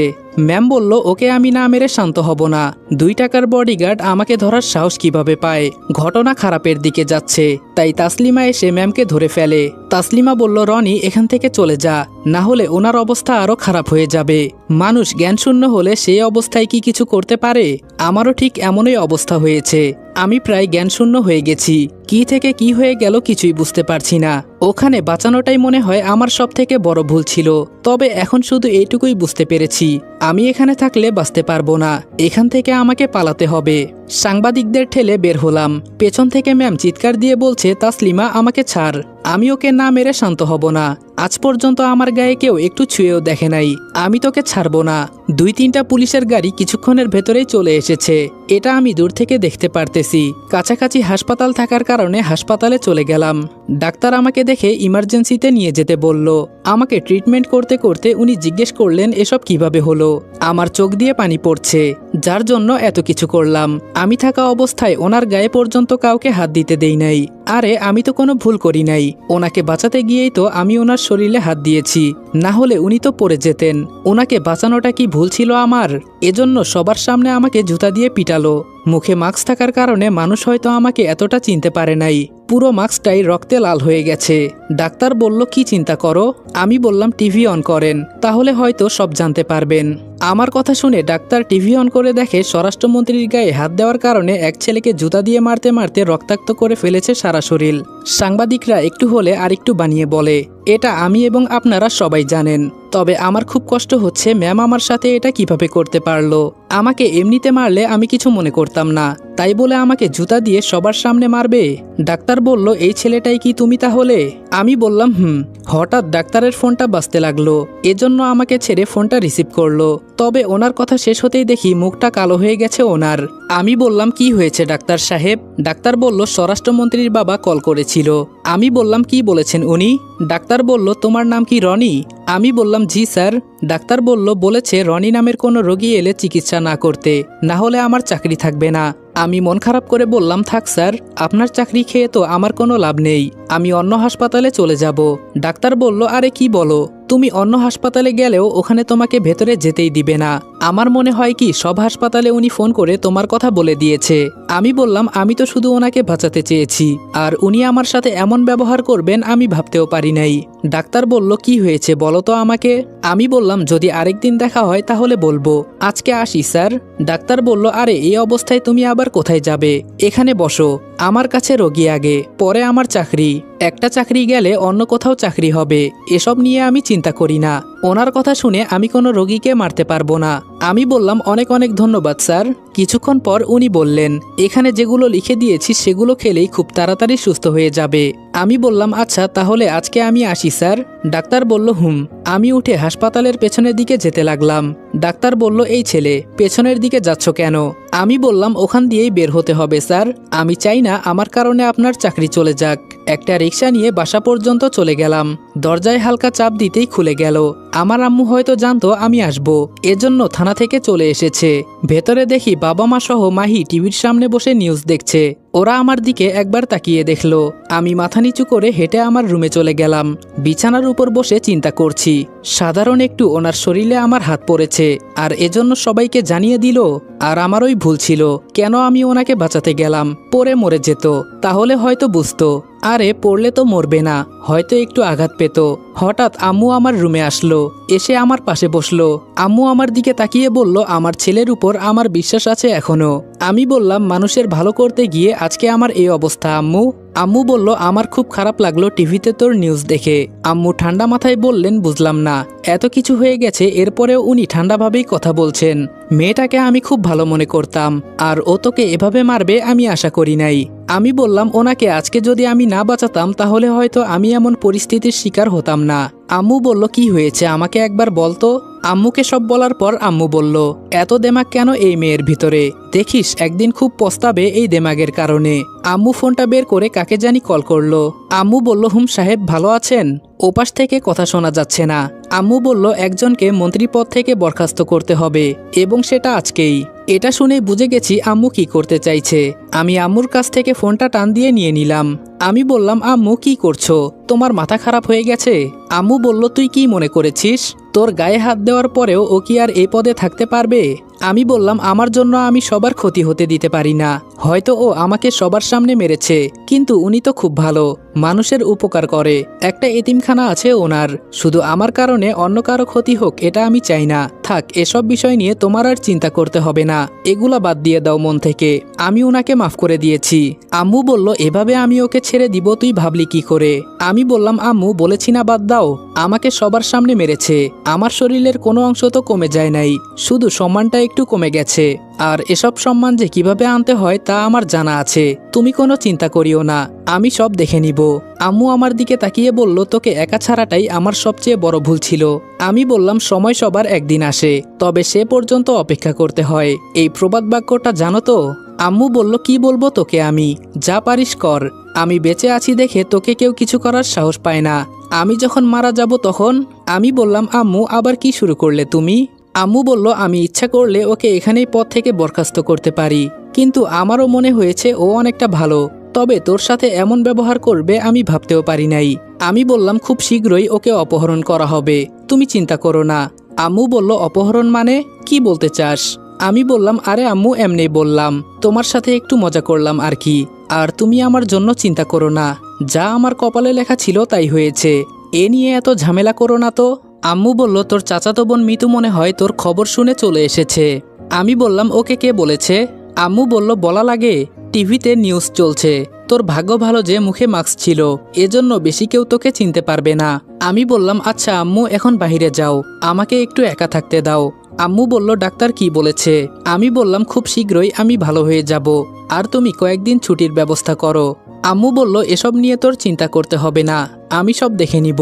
হঠাৎ বাহির থেকে কে জানি বলল রনি, এই রনি। আম্মু বলল তোর চাচাতো বোন এসেছে, ওকে আগে সামলা। মিতু আর মাহি আমার রুমে আসতেই আম্মু চলে গেল, লম্বা একটা পিস্তল এনে আমার সামনে রাখলো।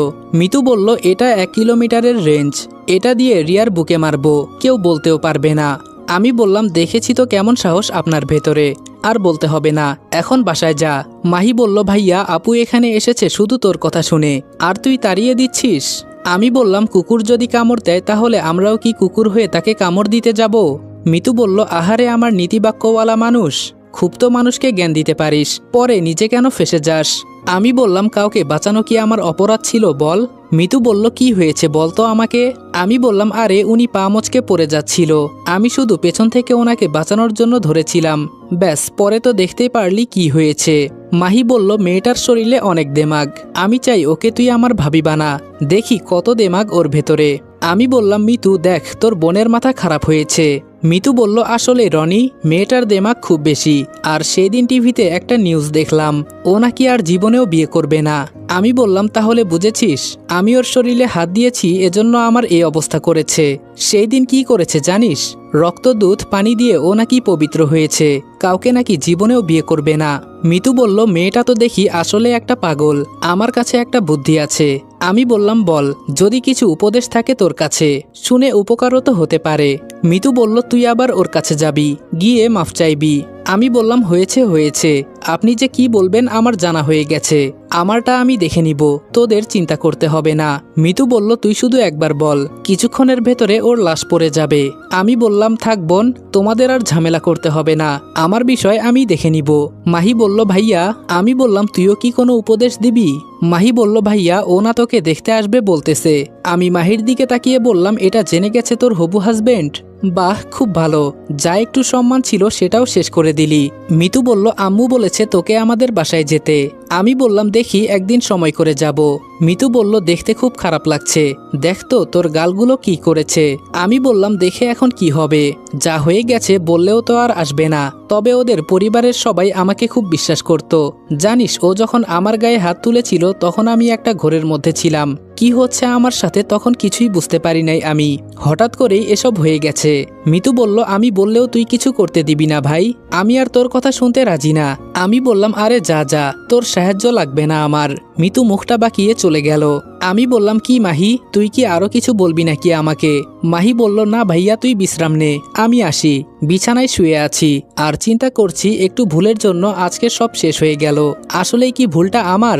হয়তো আমি কেন ওনাকে বাঁচাতে গেলাম। থাক যা কিছু হয়েছে মন থেকে বাদ দেই, চাইলে আমিও কিছু করতে পারি, কিন্তু উনি খুব ভালো মানুষ, আমার কারণে সবার ক্ষতি হবে এটা আমি চাই না। সবার সাথে ভালো ব্যবহার করেন উনি, হঠাৎ রাগ উঠে গেছে তাই হয়তো আমার গায়ে হাত তুলেছে। আজকে 10 দিন হয়ে গেল, শরীর অসুস্থ এজন্য ঘর থেকে বের হতে পারি নাই। তবে এই কয়েকদিন একটু আশ্চর্য লাগলো, তাসলিমার কাছে আমার ফোন নাম্বার আছে, অথচ ও একদিনও কল দিল না। আমার খুব খারাপ লাগলো বিষয়টা, 2 দিনের পরিচয়, এজন্য হয়তো আমাকে মনে পড়ে নাই। তবে রিয়া ম্যামকে আমি সবকিছু সুদে আসলে বুঝিয়ে দিব, শুধু সময়ের অপেক্ষা। অনেক দিন তো হয়ে গেল, এখন একটা গেম খেলি। ফোনটা বের করে অচেনা একটা নাম্বারে ডায়াল করলাম, মানে ফাহিমের বাবার সাথে একটা গেম খেলবো। আমি বললাম কি খবর আঙ্কেল, ভালো আছেন তো? আমাকে নাকি মারবেন? কই আপনার তো নড়াচড়া নাই। ফাহিমের বাবা বলল ও রনি নাকি, অপেক্ষা কর, হঠাৎ একদিন খবর পেয়ে যাবা, তাছাড়া কয়েকদিন পর আমার মেয়ের বিয়ে, এজন্য একটু ঠান্ডা আছি। আমি বললাম ও তাই বলেন, তা কোন কুকুর বিয়ে করতে রাজি হয়েছে আপনার মেয়েকে? ফাহিমের বাবা বলল মুখ সামলে কথা বল, না হলে আমাকে তো চিনিস। আমি বললাম আপনি আবার আমার কি করবেন? একটা কথা বলি, আপনার দ্বিতীয় স্ত্রীকে চিনেন? ফাহিমের বাবা বলল আমার দ্বিতীয় স্ত্রী মানে? আমি বললাম ও মনে হয় এই বিয়েটা লুকিয়ে করেছেন। আমি সবাইকে সম্মান দিয়ে কথা বলি, আপনাকে তুই করে এখন থেকে বলতে হবে, কারণ কুকুরকে সম্মান দিতে নেই, না হলে ঘেউ ঘেউ বেশি করে। আর তোর দ্বিতীয় স্ত্রী লন্ডনে থাকে, খুব শীঘ্রই আমি তোর কাছে যাব, হয়তো মেরেও ফেলতে পারি, সো সবকিছু নজরে রাখ, না হলে অনেক বড় বিপদে পড়ে যাবি। বলেই ফোনটা রেখে দিলাম, এখন একটু শান্তি লাগছে। আমার পেছনে বাস দেওয়া, এখন মজা বোঝ, কত ধানে কত চাল। আমি তো ওকে একটু হুমকি দিলাম যাতে এই কয়েকদিন ও একটু টেনশনে থাকে। সকালে বসে আছি, হঠাৎ গাড়ির হর্ন শুনলাম আমাদের বাসার কাছে, কিন্তু এই সময়ে আবার কে আসবে? আমি মাহিকে ডাকতে লাগলাম। মাহি বলল, কি হয়েছে ভাইয়া বলতো, এভাবে ঘরের ভেতরে চিৎকার দেওয়া লাগে? আমি বললাম, যখন দেখি তখনই ব্যস্ত, সারাদিন কি শুধু কথাই বলা লাগে? যখন বলেছিলাম বিয়ের কথা তখন তো না করেছিলি, আর এখন কথা বলা ছাড়া থাকতেই পারিস না। মাহি বলল, দেখ ফালতু কথা বলবি না, তোর এসব কথা শোনার সময় আমার নেই। কি হয়েছে এখন বল। আমি বললাম, দেখ তো বাহিরে কে এসেছে। মাহি বলল, এই সময়ে আবার কে আসবে? আমি বললাম, তুই দেখতে পারিস না? মাহি বলল, আরে যাচ্ছি। মাহি জানালায় উকি দিয়ে তাকিয়ে আছে। একটু পর আমার কাছে এসে বলল, ভাইয়া স্বরাষ্ট্রমন্ত্রী আর ওনার বাবা এসেছে। আমি বললাম, কি? মাহি বলল, হুম সত্যি বলছি, ওদের গাড়ি দেখলাম আর আমাদের বাসার দিকেই আসছে। আমি বললাম, আসতে দে, দেখ পরে আমি কি করি। আম্মু রান্নাঘর থেকে এসে বলল, মা দরজা খুলে দে। আমি বললাম, তুমিও কি শুনে ফেলেছো? আম্মু বলল, চুপ কর তো। সাথে সাথে কলিং বেল বাজলো আর মাহি গিয়ে দরজা খুলে দিল। ম্যাডামের বাবা আর ম্যাডামের সাথে তাসলিমা ভেতরে আসলো, বাকিরা বাহিরে দাঁড়িয়ে আছে। আমি সোফা ছেড়ে ওদের বসতে দিলাম, তবে ম্যাম আমার দিকে একবারও তাকিয়ে দেখলো না। বিষয়টা কেমন জানি আমার হজম হলো না, হয়তো এখনো আমার উপর রেগে আছে। আম্মু বলল, আমাদের বাড়িতে সম্মানী ব্যক্তিরা আসে, রাস্তার কুকুর বিড়াল আসে না। আম্মু এটুকু বলতেই তাসলিমা পিস্তলে হাত দিল, তবে ম্যামের মুখটা একটু কালো হয়ে গেছে। আমি বললাম, এখানে কোনো রিয়াকশন চলবে না, আমার শরীরে হাত দিয়েছে তখন হয়তো আমি কিছু করি নাই, তবে কেউ এটা ভাববে না যে আমার আম্মুর শরীরে হাত দিয়ে চলে যাবে, কলিজাটা টেনে ছিঁড়ে রাস্তার কুকুরকে খাওয়াবো যদি আমার আম্মুর গায়ে কেউ হাত দেওয়ার চেষ্টা করে। আমার এই কথা শুনে তাসলিমা মাথা নিচু করে ফেললো আর আমার আম্মুর দিকে তাকিয়ে একটা হাসি দিল। ম্যামের বাবা আমার আম্মুর দিকে তাকিয়ে বলল, আমি আপনার থেকে এই কথাটা আশা করি নাই। আম্মু বলল, ও আপনি তাহলে কি আশা করতেন? আমার ছেলেকে মেরেও কি আপনাদের শান্তি হয় নাই? ম্যাম বলল, আসলে আমি সরি, তখন রাগের মাথায় কি থেকে কি করে ফেলেছি, আমাকে মাফ করে দিন। আমি বললাম, অনেক সুন্দর একটা কথা বললেন, সরি তাই না? যখন আমাকে সবার সামনে জুতা দিয়ে মারছিলেন তখন আপনার এই 2 অক্ষরের সরি কই ছিল, আর এখন আসছেন সরি বলতে? ম্যাম বলল, দেখো রনি, যা হয়েছে সব ভুলে যাও, আমি তোমার কাছে ক্ষমা চাচ্ছি। আম্মু বলল, আপনাকে ইচ্ছে করলে এখনই পথ থেকে নামিয়ে ফেলতে পারি, শুধু রনি বলেছে দেখে বেঁচে গেলেন। রিয়ার বাবা একটু রাগী চোখে তাকিয়ে বলল, ও তাই নাকি, আপনি আমার মেয়েকে পথ থেকে নামিয়ে ফেলবেন? চাইলে চেষ্টা করে দেখতে পারেন। রিয়া বলল, বাবা তোমাকে কথা বলতে বলেছি আমি, চুপ করে থাকতে পারো না একটু? আম্মু বলল, চুপ থাকবে কেন, উনাকে বলতে দেন, শুনি আপনার বাবা কি বলতে পারে। আগামী মাসে একটা মেয়েকে ধর্ষণ করিয়ে মেরে ফেলেছেন, মনে আছে তো, নাকি মনে করিয়ে দেওয়া লাগবে? ম্যাম বলল, কি? ম্যামের বাবা একটু অবাক হয়ে গেলেন। আম্মুর কাছে হয়তো তিনি এই কথা আশা করে নাই, কিন্তু উনি আমার আম্মুকে চিনে না এখনো। আম্মুর দিকে তাকিয়ে বললেন, আরে কোথাকার কি কথা, আমি কিভাবে জানবো, তাছাড়া এখানে আসছি। ম্যাম বলল, বাবা তুমি চুপ করো, আমি জানতে চাই, আপনি বলুন। আমি বললাম, আমাদের হাতে সময় নাই আপনাদের সাথে কথা বলার মতো, আমি আর আম্মু এখন একটু থানায় যাব, আপনারা এখন এখান থেকে যেতে পারেন। ম্যাম বলল, অপমান করলে বুঝি আমাদের? আমি একটু রাগী চোখে তাকিয়ে বললাম, আপনার যদি মনে হয় আমি অপমান করেছি তাহলে তাই মনে করেন, আপনাদের সময়ের দাম না থাকতে পারে, কিন্তু আমাদের আছে। আম্মু বলল, দেখো তুমি আমার মেয়ের মতোই, তাই আমি চাই না তুমি এখান থেকে অপমানিত হয়ে যাও, তোমাকে দেখলেই আমার এখন রাগ ওঠে, তুমি ছাড়া আমার ছেলের সাথে কেউ এসব করলে শরীরের চামড়া ছিঁড়ে লবণ লাগিয়ে দিতাম, তোমাকে সম্মান করি দেখে বেঁচে গেলে। ম্যাম বলল, সত্যি বলছি ওই দিন আমি অনেক বড় অপরাধ করে ফেলেছি, আমাকে মাফ করে দেন। আমি বললাম, অপরাধ তাই না? প্রথমে আমার হাত কাটলেন, এরপরেও শান্ত হলেন না, জুতা দিয়ে সবার সামনে পেটালেন, তাও কি আমি কিছু বলেছি আপনাকে? আমি হয়তো সাধারণ একজন মানুষ, আমাকে মারলে আমার সম্মানের উপর তেমন একটা আঘাত আসবে না, তখন যদি আমি সবার সামনে আপনার গায়ে হাত তুলতাম তখন কেমন লাগতো বলেন? আপনাকে বাঁচানো কি আমার অপরাধ ছিল? ম্যাম মাথা নিচু করে বললেন, সত্যি আমি অনেক বড় ভুল করেছি তোমার সাথে, বিশ্বাস করো এমন খারাপ ব্যবহার আমি কারো সাথে করি নাই, হঠাৎ তুমি আমার গায়ে টাচ করার কারণে হয়ে গেছে, আমি নিজেও বুঝতে পারি নাই। আমি বললাম, যা হয়েছে ভুলে যান, এখন এখান থেকে চলে যান, আমি কিছু মনে করি নাই। রিয়ার বাবা হয়তো আমার কাছে এই কথা আশা করে নাই, তবে তিনি একটু গলাটা নিচু করেই বললেন, তুমি জানো সেই দিন আমার মেয়ের উপরে কে জানি অ্যাটাক করেছে? আম্মু বলল, তো আমাদের কাছে কেন আসলেন, জানতে পারি? রিয়ার বাবা বলল, আপনার ছেলেকে আবার ফিরিয়ে নিতে এসেছি। আমি বললাম, কেন, আমি ছাড়া কাউকে বিশ্বাস করতে পারেন না নাকি? আমার মতো কেউ মনে হয় পরীক্ষায় পাশ করতে পারে না, তাই তো? কেন এটা ভুলে গেলেন? যখন আমি হাসপাতালে গেলাম তখন আপনি ফোন করে বলেছেন রনি নামে কোনো রোগী এলে যেন চিকিৎসা না করে, এমনকি সব হাসপাতালে ফোন করে বলেছেন। আম্মু বলল, তুই আমাকে এই কথা আগে বলিস নাই কেন? ম্যাম বলল, দেখুন যা হয়েছে ভুলে যান, আমি তো আপনাদের কাছে মাফ চাইতে এসেছি, প্লিজ মাফ করে দেন। আম্মু বলল, আমার ছেলে এখন যেটা বলেছে এরপরেও যদি না যান তাহলে আমাকে অন্য ব্যবস্থা নিতে হবে। ম্যামের বাবা বললেন, হাতে একটু ইশারা করলে আপনাদের সবার হয়তো লাশ পড়ে যেতে পারে, এটা মাথায় রাখবেন।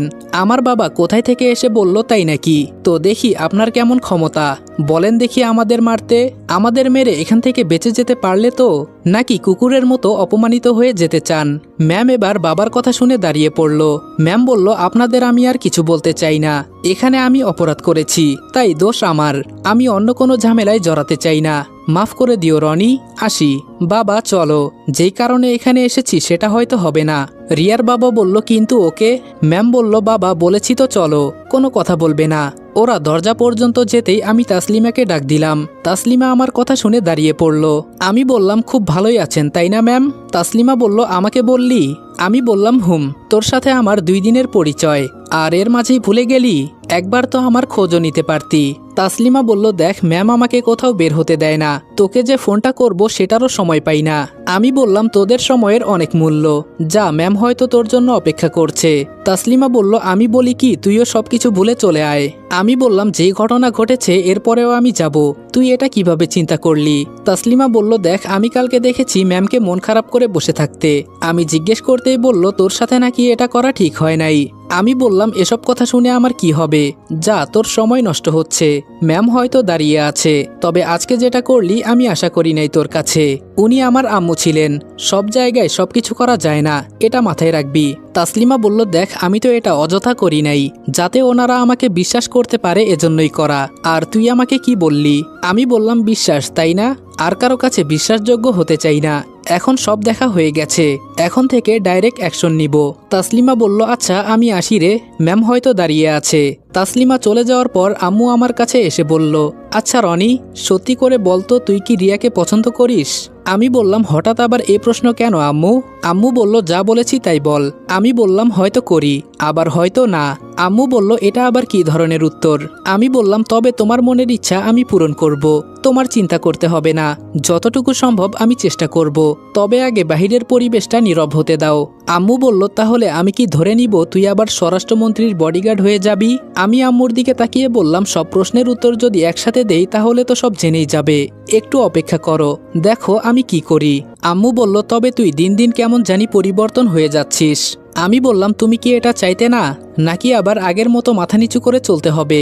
আম্মু বলল, দিব এক চর, আমি তোর এই পরিবর্তনটাই চাই, আজকে তোর কথা শুনে আমি খুব খুশি হয়েছি। বাবা বলল, তোর মায়ের আবার কি ইচ্ছে? আমি বললাম, তুমি দূরে থেকেও শুনে ফেলেছ? বাবা বলল, কেন, আমি শুনলে কি সমস্যা? আমি বললাম, আরে বাবা সেটা তুমি বুঝবে না। বাবা বলল, তোরা মা ছেলে মিলে কি যে যুক্তি করিস বুঝি না। আচ্ছা আমি তোকে কি বলেছিলাম মনে আছে? আমি বললাম, মনে আছে, তোমাকে আর বলতে হবে না বাবা, কোন দিন যেতে হবে বলো? বাবা বলল, সামনে শুক্রবার, তুই রেডি থাকিস, না হলে ওরাই আমাদের বাসায় চলে আসবে। কি বলেছি মনে থাকে যেন। আর এখন আমাকে যেতে হবে, তোমরা মা ছেলে মিলে আবার নতুন কোনো যুক্তি করো। এই বলে বাবা চলে গেল। আমি বললাম, আম্মু এখন কি করবে? দেখো আমি এই সময়ে কোনো বিয়ে টিয়ে করতে পারবো না, এমনিই কত ভেজালের ভেতরে আছি। আম্মু বলল, আমি কি বলবো বাবা, তবে তোর বাবার ফোনে মেয়েটার পিক দেখেছি, খুব সুন্দর আছে মেয়েটা। আমি বললাম, তুমি আম্মু মানুষটাই ভালো না। আম্মু মুখে হাত দিয়ে বলল, ও মা আমি আবার কি করলাম? আমি বললাম, কি করলে তাই না, তুমি এই বলো এক কথা ওই বলো আরেক কথা। আম্মু বলল, আমি তোর মতিগতি বুঝি না, আমি বলেছি দেখে তোর রিয়াকে পছন্দ করতে হবে এমনটা তো না, মন থেকে তোর কি তাকে পছন্দ এটাও তো জানার একবার চেষ্টা কর। আমি বললাম, আম্মু আমাকে একটু সময় দিতে হবে, এত চাপ আমার উপর দিও না, আমি এসব আর নিতে পারছি না। আম্মু বলল, বর্তমানে তোর বাবার পছন্দের মেয়ে দেখ, পরের বিষয় পরে চিন্তা করে দেখব। আমি বললাম, আমার বাবার বউ না তুমি, তাই তো তারই পক্ষ নিয়ে এখন কথা বলবে, বুঝি বুঝি। আম্মু বলল, ও তাই নাকি, তো আমি তোর কি হই? আমি বললাম, ধুর আম্মু, আমি তো মজা করলাম একটু। আম্মুকে জড়িয়ে ধরে বললাম, তুমি আমার লক্ষ্মী আম্মু। আম্মু বলল, হয়েছে হয়েছে এখন ছাড়, আমার অনেক কাজ পড়ে আছে। আমি বললাম, তোমার কাজ আর জীবনে শেষ হবে না। আম্মু বলল, এজন্যই তো বলি এখন একটা বিয়ে করে ফেল। আমি বললাম, এখন বিয়ের কথা বলো না। আম্মু বলল, রনি তোকে একটা কথা বলার ছিল। আমি বললাম, বলো। আম্মু বলল, মাহির বিয়ে খুব কাছে চলে এসেছে, তাই আমি চাই না কোনো ঝামেলা হোক, এই কয়েকদিন যেন সবকিছু ঠান্ডা থাকে। আমি বললাম, এই নিয়ে তোমাকে চিন্তা করতে হবে না। আর মাহি কই? আম্মু বলল, দেখ হয়তো আবার ঘরে গিয়ে কথা বলছে। আমি বললাম, বুঝেছি, ওকে তাড়াতাড়ি বিয়ে দিয়ে এই বাসা থেকে বের করতে হবে। আম্মু বলল, আচ্ছা, রিয়ার বাবা বলল রিয়ার উপর নাকি কেউ আক্রমণ করতে চেষ্টা করেছে। আমি বললাম, ওদের ক্ষমতা কম না, ওদের বিষয় ওদের দেখতে দাও, আমি কালকে সকালে কলেজে যাব। আম্মু বলল, আজকে কি ডিউটিতে যাবি? আমি বললাম, না, 2 দিন পর থেকে যাব। বিকালে বাসা থেকে বের হলাম। যারা আমাকে চিনে তারা আমার দিকে একটু অদ্ভুত দৃষ্টিতে তাকিয়ে আছে। আমাকে কে কি বলল সেটা দেখার সময় নাই। সকালে রেডি হয়ে কলেজে গেলাম। কলেজে যাওয়ার পর ম্যামের ক্লাস শুরু হলো। উনি আমাকে দেখে একটা হাসি দিলেন। তবে হঠাৎ ফাহিমের বোনকে ক্লাসের ভেতরে দেখে অবাক হয়ে গেলাম। ও আমাদের 2 বছর জুনিয়র, তবে আমাদের ক্লাসে কেন আসলো? আমার দিকে তাকিয়ে রহস্যময় একটা হাসি দিল, তবে সেটা একটু আড়ালে, কেউ টের পর্যন্ত পায় নাই। ম্যাম আড়াল চোখে তাকিয়ে একবার দেখলো। উনি বোর্ডে কি যেন লিখছিলেন। লেখা বন্ধ করে ফাহিমের বোনের দিকে তাকিয়ে বলল, কি ব্যাপার, হঠাৎ করে ক্লাসের ভেতরে, কোনো দরকার আছে নাকি? তখন ফাহিমের বোন বলল, আসসালামু আলাইকুম এভরিওয়ান। বোনের মৃত্যু গল্পের 9 নম্বর পর্ব এখানে শেষ করলাম। আজকের এই ভিডিওটা বানাতে আমার অনেকটাই কষ্ট করতে হয়েছে, তাই এই ভিডিওতে লাইক টার্গেট থাকবে 15,000 এবং কমেন্টের টার্গেট থাকবে 5,000। যদি এই ভিডিওতে 15,000 লাইক এবং 5,000 কমেন্ট কমপ্লিট করে দিতে পারো, তাহলে প্রতি সপ্তাহে 2 থেকে 3টা পার্ট এমনভাবে দেওয়ার চেষ্টা করব ইনশাআল্লাহ। আর আমরা কিন্তু 2 লক্ষের বড় একটা পরিবারের অনেক কাছাকাছি আছি, তাই তোমরা যারা এখনো চ্যানেলটা সাবস্ক্রাইব করো নাই তারা অবশ্যই চ্যানেলটা সাবস্ক্রাইব করে দিবা। তো আর বেশি কথা বলার মতো অবস্থা আমার নেই। দেখা হবে তোমাদের সাথে নেক্সট ভিডিওতে। ততক্ষণ ভালো থাকবা, সুস্থ থাকবা। আল্লাহ হাফেজ।